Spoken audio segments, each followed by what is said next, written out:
Meus irmãos, será que existe a possibilidade de um ser humano escolher entre Deus e a ciência? Ou você concorda que escolher entre Deus e a ciência é como escolher entre Henry Ford e a engenharia para entender como o carro foi feito? O que você vai ouvir agora é realmente incrível. John Lennox, da Oxford Union, defendendo a crença em Deus para um grupo de ateístas.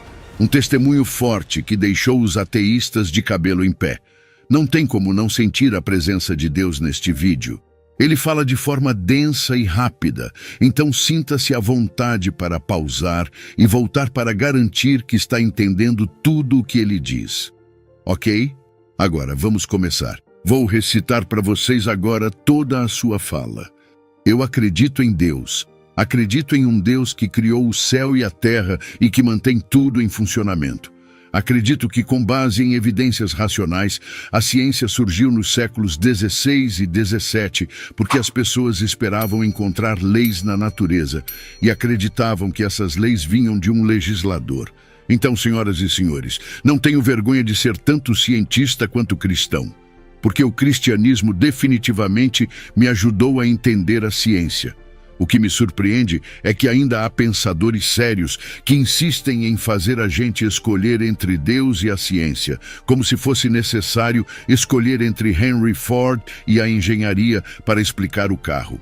Quando Newton descobriu a lei da gravidade, ele não disse que não precisava de Deus. Ele escreveu Principia Mathematica, uma das maiores obras da ciência, porque ele via Deus de uma forma diferente das explicações científicas. Deus não compete com leis científicas.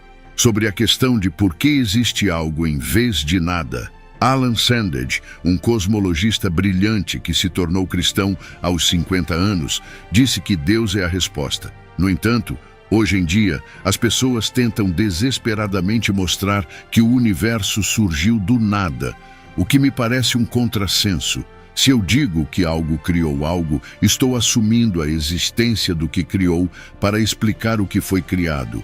Isso mostra que o absurdo continua sendo absurdo, mesmo para cientistas. Se você perdeu esse ponto, talvez valha a pena voltar e ouvir novamente. Isso me lembra um pouco de G.K. Chesterton, que disse que é absurdo achar que é impensável para um Deus criar tudo do nada, mas achar que é mais provável que nada se transforme em tudo. Os céus declaram a glória de Deus, diz o Salmo antigo. Nós começamos a entender isso ao ver o ajuste fino das forças da natureza, algo tão impressionante para os cientistas que exige uma explicação.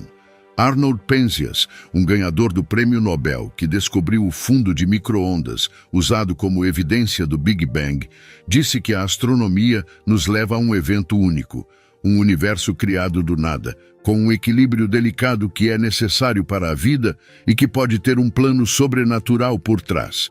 Quero destacar um dos argumentos principais para acreditar em Deus. Eu assumo que todos aqui acreditam na razão. E como cientista, eu acredito que o universo é inteligível. Isso é algo que até os grandes gênios da ciência acharam necessário explicar.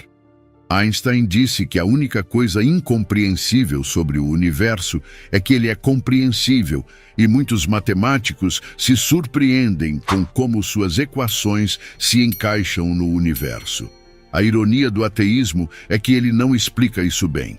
Meus amigos ateus, muitos de vocês argumentam que a evolução, que nos deu nossas capacidades cognitivas, como a razão, não estava interessada na verdade, mas apenas na sobrevivência. Todos nós sabemos o que acontece com a verdade quando indivíduos, empresas ou nações se sentem ameaçados e lutam para sobreviver. Um importante filósofo, Alvin Plantinga, da Universidade de Notre Dame, diz que se os ateus estiverem certos ao acreditar que somos resultado de processos naturais irracionais e sem propósito, isso nos dá motivos para duvidar da confiabilidade das nossas capacidades mentais. Isso significa que teríamos razões para duvidar da validade de qualquer crença que essas capacidades produzam, incluindo o próprio ateísmo, a biologia e o naturalismo. Assim, parece que há um conflito entre a crença no naturalismo e a ideia de que a razão é direcionada para descobrir a verdade. Meus amigos ateus ainda insistem que é racional para eles acreditar que a evolução não foi feita para buscar a verdade, mas é irracional para mim acreditar que a razão humana foi criada por Deus para entender e acreditar na verdade. A lógica do teísmo bíblico afirma que a realidade última é pessoal e inteligente, e que a ciência funciona porque o universo e a mente humana, que faz a ciência, são produtos da mesma mente divina. Isso faz muito mais sentido para mim como cientista do que o ateísmo. Agora, sobre ética. O comportamento ético, assim como o racional, não precisa de uma crença religiosa. Isso é consistente com o fato de que os humanos foram criados à imagem de Deus como seres morais e racionais. Assim como eu acho que a racionalidade não pode ser explicada sem Deus, eu também acho que a moralidade não pode ser explicada sem Deus. A ciência moderna surgiu de tradições judaico-cristãs, assim como o conceito de igualdade humana. O ateu Jürgen Habermas, um dos principais intelectuais da Alemanha, afirmou que os ideais de liberdade, solidariedade, direitos humanos e democracia são legados diretos da ética judaica e cristã. Esse legado foi constantemente reinterpretado, mas não tem uma alternativa real. Parece que ele está tocando em algo importante, pois o valor de um ser humano, em que o igualitarismo se baseia, não vem do que a pessoa faz, mas do que ela é. Nós somos feitos à imagem de Deus. Nunca me esqueço de uma conversa que tive em uma das minhas visitas à Rússia com um colega da Academia de Ciências. Ele disse que pensavam que poderiam abolir Deus e ainda manter o valor dos seres humanos, mas descobriram que não conseguiram e acabaram matando milhões de pessoas. Alexander Solzhenitsyn, ao refletir sobre o sacrifício de 60 milhões de compatriotas, disse que a resposta estava em terem esquecido Deus. A ciência é maravilhosa, mas limitada. Mesmo um prêmio Nobel pode analisar um bolo, mas não pode dizer por que ele foi feito. No entanto, se a tia Matilda que fez o bolo explicar, ela pode revelar o motivo, e se ela não explicar, você nunca saberá. O mesmo acontece com o universo. Podemos analisá-lo muito bem, mas se ele tem um Criador, e eu acredito que tem, somente ele pode nos dizer qual é o seu propósito. Ele fez isso através da poderosa narrativa da Bíblia. Em particular, ao analisar o problema da humanidade, não apenas como uma quebra de comportamento entre as pessoas, mas como uma ruptura na confiança entre nós e o Criador, a solução para esse problema não está apenas no desenvolvimento ético humano, que é importante, mas em algo muito mais profundo, a restauração do relacionamento rompido com Deus através da salvação trazida por Jesus Cristo. Esse relacionamento radical nos dá a capacidade de viver de forma ética, guiados por Deus. E aqui está a principal evidência para mim, não só da existência, mas da natureza de Deus, Jesus Cristo. Ele não só ensinou a regra de ouro, mas a praticou. Alimentou os famintos, curou os doentes e os que sofriam, acolheu os marginalizados da sociedade, trouxe honra e respeito para os desprezados e trouxe perdão e paz para milhões ao redor do mundo. Ele conseguiu fazer isso porque, apesar de ser um homem, ele não era apenas um homem, mas Deus que se tornou humano. A principal prova dessa afirmação é, sem dúvida, a sua ressurreição histórica dos mortos, que deu início ao cristianismo. Isso é uma questão crucial. Se Jesus ressuscitou dos mortos, a morte não é o fim, e o ateísmo está errado. Se Jesus não ressuscitou, o cristianismo está errado. Lembro-me de estar em Cambridge como estudante e ouvir o brilhante Sir Norman Anderson, um especialista em direito, analisando as evidências sob uma perspectiva legal. Ele disse que o túmulo vazio de Jesus é uma base sólida sobre a qual todas as teorias racionalistas da ressurreição desmoronam em vão. Finalmente, ao ler a Bíblia, Não encontro apenas satisfação intelectual, mas também sinto como se Deus estivesse falando comigo. Isso é algo muito pessoal, mas hoje à noite discutimos a crença em Deus, e eu quero enfatizar que Deus não é apenas uma teoria, Ele é uma pessoa. Se minha crença é em um Deus pessoal, a parte mais empolgante é a chance de conhecê-lo. Eu não só acredito em Deus, mas também o conheci e confio nele, por causa de Cristo ter morrido e ressuscitado por mim. Isso me deu um sentimento de perdão, aceitação e paz que eu não merecia, e me ajudou a enfrentar as partes difíceis de mim mesmo e a fazer algo a respeito. Também me ajudou a lidar com o problema mais difícil que enfrento como cristão, o mal e a dor. Minha sobrinha morreu de um tumor aos 22 anos. O que digo para minha irmã? Esse é um problema difícil. Parece que o ateísmo não oferece uma resposta, porque acredita que a morte é o fim e, portanto, não há esperança final. Mas, senhoras e senhores, podemos discutir o que um bom Deus deveria ou poderia ter feito e não chegar a uma conclusão. Então, uma outra pergunta que podemos fazer é: vendo que a vida nos mostra tanto beleza quanto sofrimento e alegria, como podemos lidar com isso? Não há uma resposta simples, mas uma pista pode ser: se Jesus é, como eu acredito, o Filho de Deus, então podemos perguntar: o que Deus está fazendo na cruz? E a resposta é que, no mínimo, Deus não ficou distante do nosso sofrimento, mas fez parte dele. Além disso, porque Jesus ressuscitou dos mortos, ele será o juiz final. Aqui está a ironia. O ateísmo não oferece uma esperança final de justiça. A maioria das pessoas na história do mundo morreu sem justiça e morrerá sem justiça. E se a morte é o fim, então não há esperança de justiça final. Mas a promessa do Novo Testamento, garantida pela ressurreição de Jesus, é que ele será o juiz no futuro. Quando os cristãos falam sobre Deus, é algo pessoal. Não é fantasia nem um monstro de espaguete no céu. Deus é real quando você o aceita em seus próprios termos. Isso é totalmente inegável. É tão certo quanto o meu relacionamento com minha esposa na outra sala. Se você dissesse que ela não é real, eu riria da mesma forma que riria se você dissesse que Deus não é real. Mas esse tipo de conhecimento não está disponível para quem não conheceu Deus em seus termos.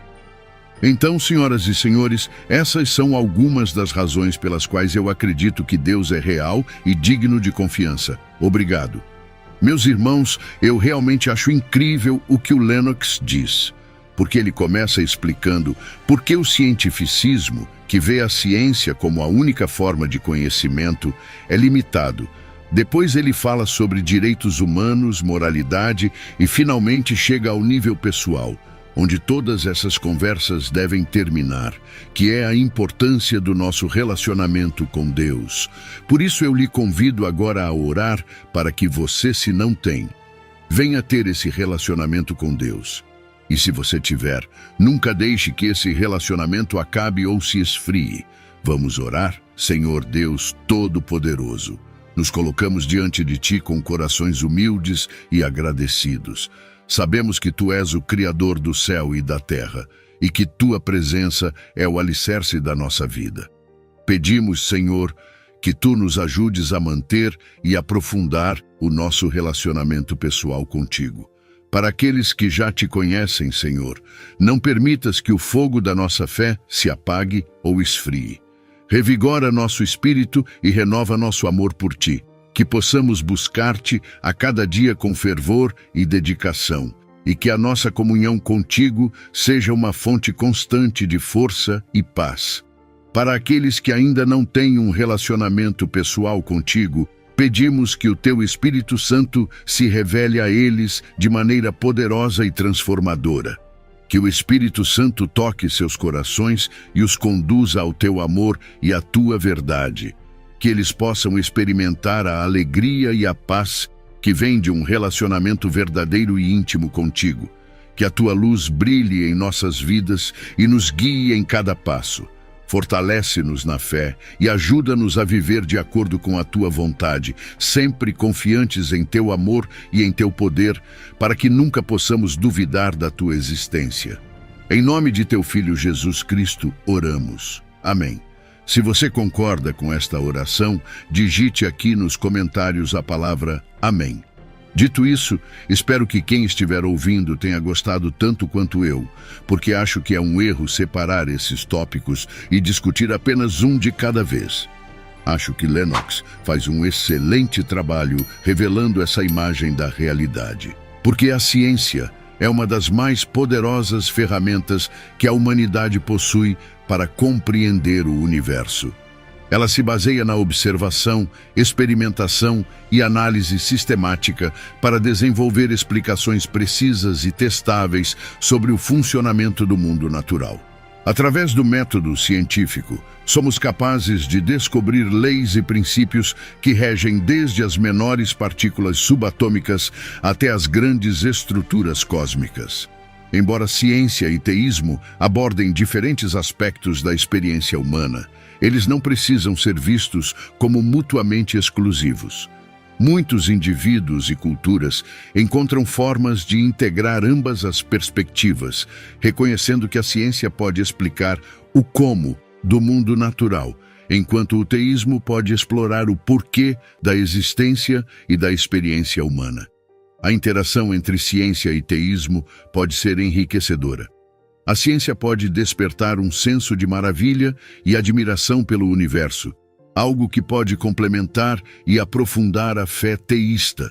Da mesma forma, crenças teístas podem inspirar indivíduos a buscar a verdade e o conhecimento, vendo a ciência como uma forma de explorar a criação divina. Em resumo, a ciência e o teísmo desempenham papéis complementares na vida do ser humano. Enquanto a ciência nos proporciona ferramentas para entender e melhorar o mundo natural, o teísmo oferece um quadro para explorar questões de significado, moralidade e propósito. Ambos contribuem para uma visão mais completa da existência humana e ajudam a moldar nossas vidas de maneira profunda e significativa. Espero que tenha gostado deste vídeo. Não esqueça de compartilhar para que mais pessoas compreendam a existência de Deus e mais pessoas possam receber essa maravilhosa oração. E se você gostaria de renovar sua aliança com Cristo hoje, ou gostaria de aceitar Jesus como seu único Salvador e Senhor, eu lhe convido agora que você digite aqui nos comentários: eu te aceito, Senhor Jesus, como único Senhor da minha vida. Que eu estarei orando por você. Obrigada por ter ficado até aqui. Que Deus o abençoe. Até o próximo vídeo.